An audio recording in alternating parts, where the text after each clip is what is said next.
नगर पालिका द्वारा करदाताओं को राहत, 3 दशक पुरानी जल निकासी का रास्ता साफ।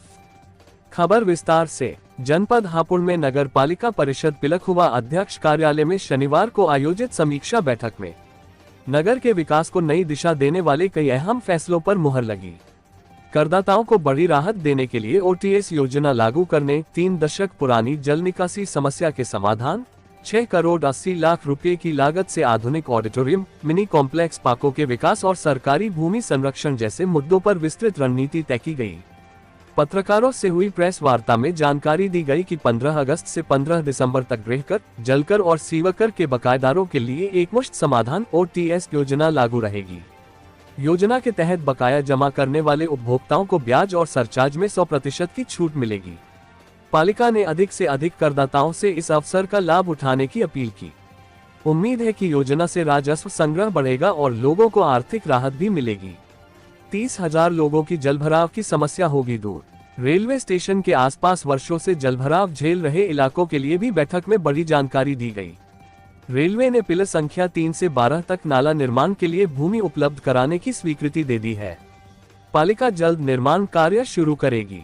इससे छिद्दापुरी, भोलापुरी, नवरंगपुरी, पबला रोड, रमपुरा, मंडी क्षेत्र और आसरा कॉलोनी समेत करीब 30,000 लोगों को स्थायी राहत मिलने की उम्मीद है। बैठक में बताया गया कि अल्पसंख्यक कल्याण विभाग से करीब 6 करोड़ 80 लाख रुपए की लागत वाले आधुनिक ऑडिटोरियम को स्वीकृति मिल चुकी है। इसके निर्माण से नगर में बड़े शैक्षिकी, सांस्कृतिक और सामाजिक कार्यक्रमों के लिए आधुनिक मंच उपलब्ध होगा। पालिका अध्यक्ष विभू बंसल ने कहा कि नगरहित सर्वोच्च प्राथमिकता है। विकास, पारदर्शिता और जन सुविधाओं से जुड़े सभी कार्य तय समय में पूरे कराए जाएंगे। किसी भी सरकारी भूमि पर अवैध कब्जा नहीं होने दिया जाएगा, चाहे कोई कितना भी प्रभावशाली क्यों न हो। जनहित से जुड़े प्रत्येक कार्य को प्राथमिकता के साथ आगे बढ़ाया जाएगा। अशोक कुमार, पत्रकार। आज जो ये प्रेस कॉन्फ्रेंस यहाँ पर नगर पालिका कार्यालय के अंदर जो बुलाई गई, कि मेरे लगभग जो है 3 साल नगर पालिका के अंदर पूरे हो गए। एक तो इसके लिए मैं सबसे पहले हमारे आदरणीय मुख्यमंत्री और हमारे देश के यशस्वी प्रधानमंत्री आदरणीय मोदी जी को बहुत बहुत धन्यवाद करता हूं कि जो एक OTS scheme, one time settlement scheme नगर पालिका में जो 25 साल बाद नगर पालिकाओं के लिए आई है, उसके लिए मैं बहुत बहुत धन्यवाद करता हूं हमारे आदरणीय मुख्यमंत्री जी का, जो जिसके अंदर जितने भी हमारे करदाता हैं जिनके ऊपर एक बहुत बड़ा बोझ पड़ रहा है ब्याज का, तो उसके अंदर एक स्कीम है कि 15 अगस्त से लेके हम 15 दिसंबर तक इसको 3 किश्तों के अंदर इस पैसे को हम लोग जमा कर सकते हैं। और इसका जो है मैं सभी अपने पिलखुवे की जनता से, सभी करदाताओं से मैं बहुत बहुत उन लोगों से निवेदन करना चाहता हूं और आग्रह करना चाहता हूं कि इस ओटीएस स्कीम का ज़्यादा से ज़्यादा लोग लाभ उठाएं। और जो लोग बहुत लंबे टाइम से परेशान थे, जिन पे बहुत लंबी ब्याज जिन लोगों पे जुड़ा हुआ है, उसके अंदर 100% की छूट जो सरकार ने इस बार नगर पालिका के अंदर निकाली है, तो उसके अंदर वो लोग सभी लोग बहुत बहुत लाभ उठाएं।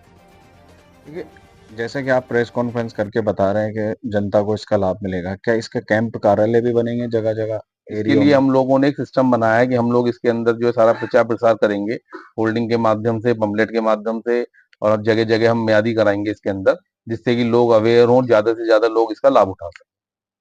आपके कार्यकाल के दौरान अभी तक के जो मुख्य कार्य हैं वो क्या क्या किए यहाँ पे? आज देखिए, लगभग मेरे को 3 साल नगर पालिका के अंदर हुए और उसके लिए मैं पिलखुवे की जनता का बहुत बहुत धन्यवाद करता हूँ और अपने पार्टी के शीर्ष नेतृत्व का धन्यवाद करता हूँ कि उन लोगों ने मेरे पे विश्वास करा और मुझे नगर पालिका परिषद पिलखुवा में भारतीय जनता पार्टी का जो है मुझे यहाँ से जो है चुनाव लड़ने का मौका मिला। और उसके लिए मेरी जो पिलखुवे की जनता है उसने जो मुझे प्यार और आशीर्वाद दिया, उसके लिए मैं उनके लिए जिंदगी भर उनका मैं ऋणी रहूंगा। मेरा पूरा परिवार उनके लिए ऋणी रहेगा। जैसे कि आप लोग जानते हो, जब मैं नगर पालिका में जब मैं यहाँ पर 27 मई को जो हम लोगों की जो वो हुई थी, जिसके अंदर शपथ ग्रहण का कार्यक्रम हुआ था 2023 के अंदर, तो उस टाइम जब मैं नगर पालिका में पहुंचा तो नगर पालिका की जो स्थिति थी बहुत वो दयनीय स्थिति थी।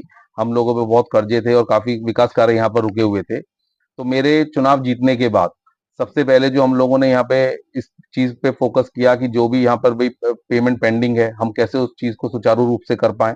हमने उसके अंदर जो सबसे बड़े कार्य किए, एक बहुत बड़ा कार्य था जो नाला था पिलखुवे एनएचआई की जो समस्या थी पिलखुवे में जल भराव की, वो हमने उस टाइम पर उसकी परमिशन ली। पिलर नंबर 3 से लेके पिलर नंबर 12 तक जो एनएचआई की पहली परमिशन पिलखुवा नगर पालिका को मिली, जिससे कि उस नाले का निर्माण हो सका और जिसके अंदर एक बहुत बड़ी समस्या जो जल भराव की थी उससे हमें निजात मिली। एक हम लोगों यहाँ पर श्यामा प्रसाद मुखर्जी पार्क, दीनदयाल उपाध्याय पार्क और नमो पार्क का हम लोगों ने इसका हम लोगों ने यहाँ पर उसको बनवाया। इसके लिए मैं अपने सभी बोर्ड के मेंबरों का, जितने भी हमारे बोर्ड के सदस्य हैं, उन सबका मैं बहुत बहुत धन्यवाद करता हूँ कि जो प्यार और आशीर्वाद, उसमें कुछ मेरे अनुज हैं, कुछ मेरे बड़े हैं, तो उनका प्यार और आशीर्वाद लगातार मुझे बोर्ड का जो मिलता रहा है 3 साल में, उसी वजह से हम लोग पिलखवा के अंदर विकास कार्य कहीं ना कहीं हम लोग करवा पा रहे हैं। क्योंकि मेरा जो बोर्ड है वो मेरा परिवार है और वो हमेशा मेरे साथ खड़ा रहा। उसकी वजह से हम लोगों ने काफी विकास कार्य यहाँ पर करवाए। जैसे कि एक बहुत बड़ी समस्या जो थी, जिसके लिए कल ही आप लोगों को बता देना चाहता हूँ, कल ही उसकी परमिशन हम लोगों के पास आई, जिसमें हम आदरणीय सांसद अतुल गर्ग जी के माध्यम से रेल मंत्री अश्विनी वैष्णव जी से मिले थे। और उसके अंदर हमने उनसे आग्रह किया था कि जो एक पिलखवे में छिद्दापुरी से जो एक समस्या थी रेलवे क्रॉसिंग के नाले की, उसकी परमिशन कल हमको मिल गई, जिसमें लगभग 51-52 लाख रुपए के करीब हम लोगों को उसके अंदर जमा करना होगा, जो उनका एक शुल्क होता है रेलवे का। और ये भी काम पहली बार नगर पालिका पिलखवा में हो पाया। लगभग 20 साल से लोग इसके अंदर परेशान थे और इसके अंदर लगभग नवरंगपुरी, आपका साकेत, बहुत भोलापुरी, बहुत सारे एरिया इसके अंदर कवर होंगे, जो जल भराव की समस्या रहती है, बारिश होती है। क्योंकि मैंने जिस टाइम चुनाव लड़ा था, मैंने उस टाइम पे ये वादा किया था कि हम लोग कहीं ना कहीं इस पे फोकस करेंगे, जो पिलखवे में जल भरता है बारिश के टाइम पर, कैसे उससे हम निजात दिला सके। तो मुझे लगता है कि इस नाले के बनने के बाद एक बहुत बड़ी समस्या पिलखवे के अंदर हल होगी।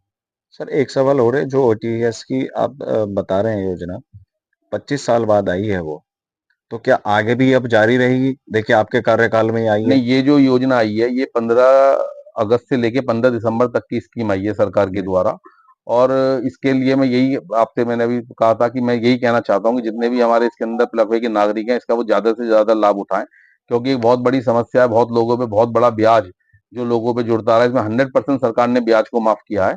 तो इसके अंदर ज्यादा से ज्यादा ये लोग इसके अंदर लाभ उठाएंगे, तो इसका इन्हें बहुत बड़ा इसके अंदर फायदा मिलेगा।